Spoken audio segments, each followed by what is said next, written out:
잠깐만입니다. 더 시저입니다. 먼저 오늘 아침 장 마감부터 체크하고 가겠습니다. 크게 보면은 횡보로 마무리가 됐습니다. 장중에 굉장한 음전, 양전, 음전, 양전, 음전, 양전 계속 하다가 결국에는 마지막에 살짝 말아 올리면서 나스닥 종합은 0.29% 상승했고요. 필라델피아 반도체는 계속 희마리가 없는 모습을 보여주면서 결국은 좀 좋지 않게 마이너스 0.6%로 마감하였습니다. 하지만 전체적으로 보면은 그저께는 장중에 좋다가 마지막에 말아 내렸고요. 어제는 말아 올린 겁니다.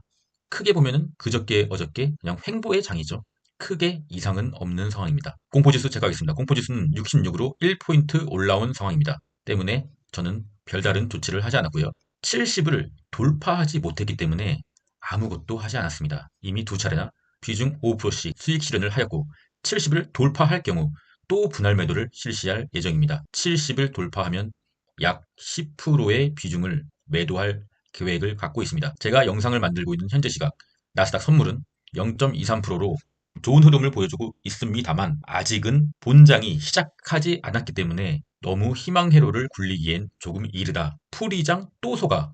풋도 속이라는 것도 한번 머리에 새기시고 너무 축포를 터트리기엔 살짝 이르다 라고 말씀드릴 수가 있겠습니다. 그리고 바로 내일이죠. 내일 한국 시간으로 10시 반에 연속 실업수당 청구 건수를 시작으로 근원 PC 그리고 PCE가 발표되게 됩니다. 이 횡보의 장을 끝내러 PCE가 다가옵니다, 여러분. 실업 청구 건수와 PCE가 동시에 발표되기 때문에 10시 반은 굉장히 혼돈의 상태가 될 거라고 생각합니다.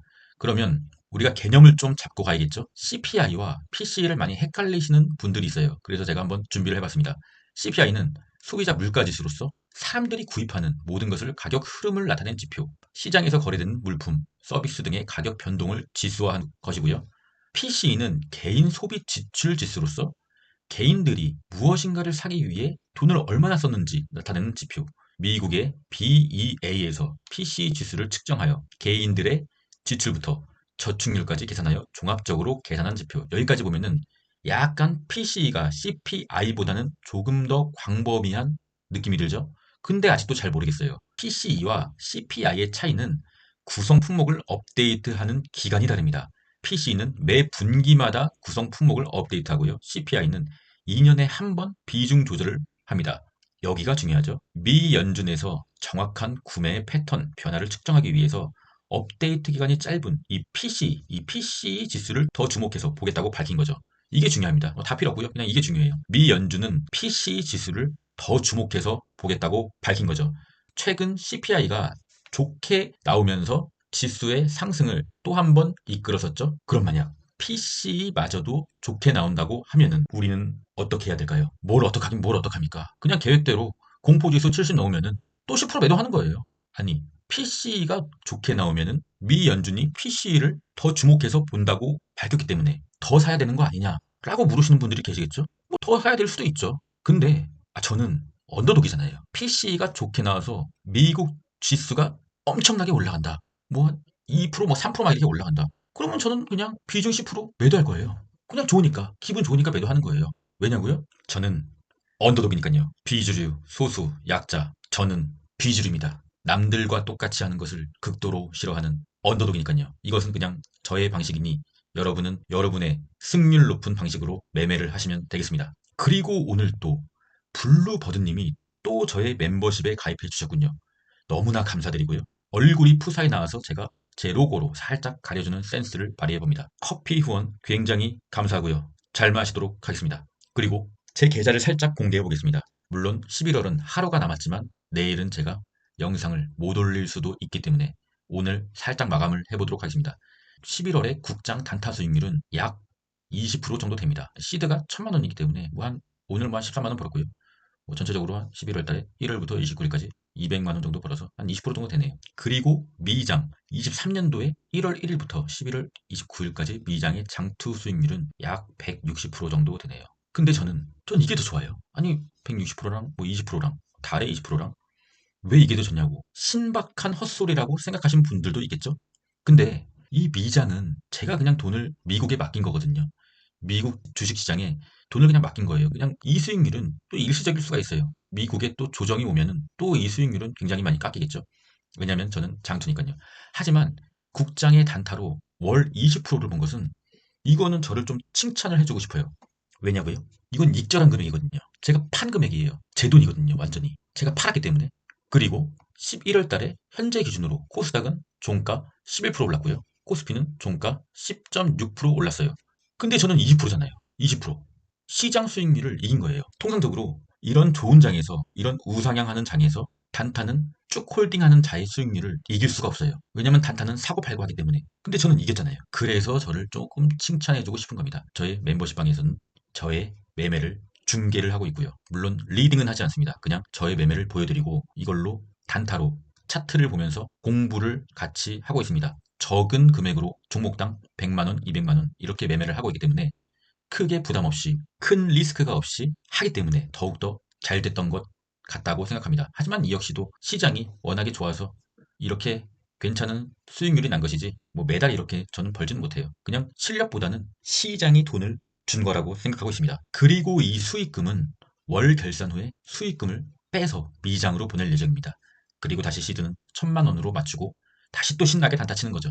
단타를 치면 좋은 점이 뭐냐면 물론 큰 돈은 못 벌어요. 단타를 치기 때문에. 하지만 주식의 급등 급락에 대한 사이클을 빠르게 경험하면서 3분봉으로 빠르게 경험하면서 미장 장투를 어떻게 해 나가야 되느냐 그런 것을 간접적으로 경험하고 차트에 대해서 심도 있게 공부할 수가 있어요. 그래서 그 감을 잃지 않기 위해서 저는 계속 단타를 치고 저의 멤버십방에 공유를 하면서 같이 공부를 하는 것입니다. 잡소리는 여기까지 하고요. 푸덴콜 옵션 체크하겠습니다. 푸덴콜 옵션 0.81로 살짝 횡보하는 그림이 만들어지고 있습니다. 지수가 횡보하니까 푸덴콜 옵션도 횡보하는 거예요. 제가 크게 매도하는 시점은 푸덴콜 옵션이 0.75에서 0.6이라고 누차 말씀드리고 있죠. 환율 체크하겠습니다. 환율을 보면은 지금 뭐 흐름은 좋아요. 계속 어쨌든 내려가고 있기 때문에 지수는 올라가고 있는 거죠. 하지만 일봉상 RSI는 올라가는데 주가는 내려가는 RSI 다이버전스를 보이고 있다. 하지만 미리 걱정할 필요는 없죠. 아직은 환율이 급상승한 건 아니기 때문에. 다만 관찰을 이렇게 하고 있다. 어느 정도 마음의 준비를 하고 있다. 대비책을 세우고 있다. 라고 말씀드릴 수가 있겠습니다.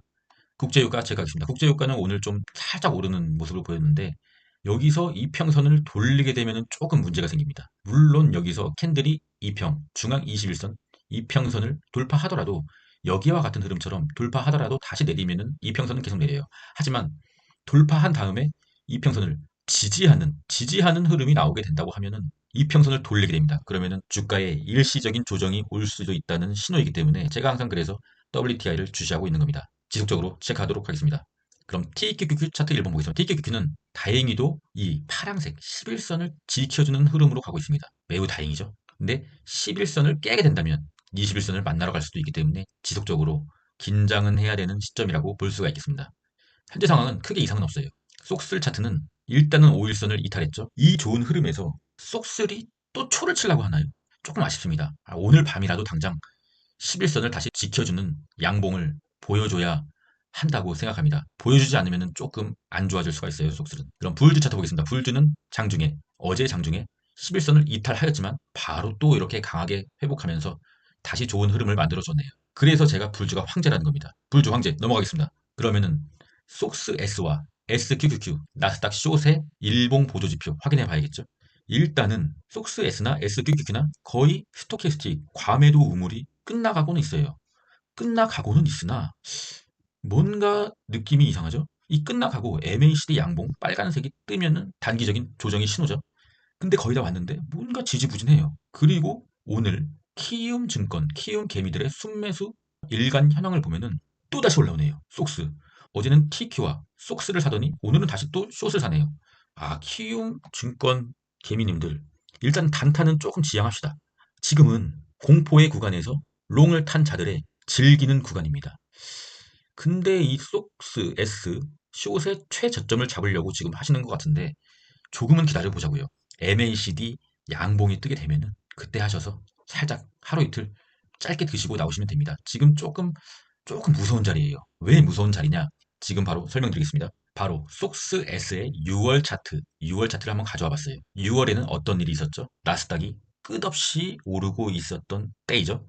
본래 스토캐스틱 이 과매도의 우물을 지나고 MACD 양봉이 뜨면은 반등 신호죠. 이렇게 반등 신호입니다. 뭐 잘 안 보이는데 살짝 반등은 했죠 여기. 하지만 지난 6월 나스닥의 고점 그 어딘가에서는 스토캐스틱의 과매도 구간이 끝나고 이 속스에스 숏의 스토캐스틱 과매도 구간이 끝나고 본래는 끝나면은 이쯤에서 MACD 양봉이 뜨면서 나스닥의 조정이 시작돼야 되는데 이 속스에스는 과매도의 구간이 끝나고 또다시 과매도의 구간이 시작됐어요. 굉장히 길게 이 구간에서는 롱은 계속 올랐죠. 이런 상황이 현재에서도 다시 이렇게 내릴 수도 있다. 그렇기 때문에 지금 숏을 타기에는 제가 좀 무섭다는 거예요. MACD 양봉이 뜨지도 않은 채로 여기서 떠야 돼요. 원래는 떠야 되는데 뜨지도 않은 채로 다시 그 가매도의 구간이 길어질 수가 있다 라는 경우의 수도 한번 생각해 보자는 거죠. 괜히 속스 S 숏의 최저점을 잡으려다가 조금은 힘들어지는 기간이 길어질 수도 있다 라는 점을 높아심에 말씀드리는 겁니다. 어쨌든 저는 지금 숏을 탈 생각은 없습니다.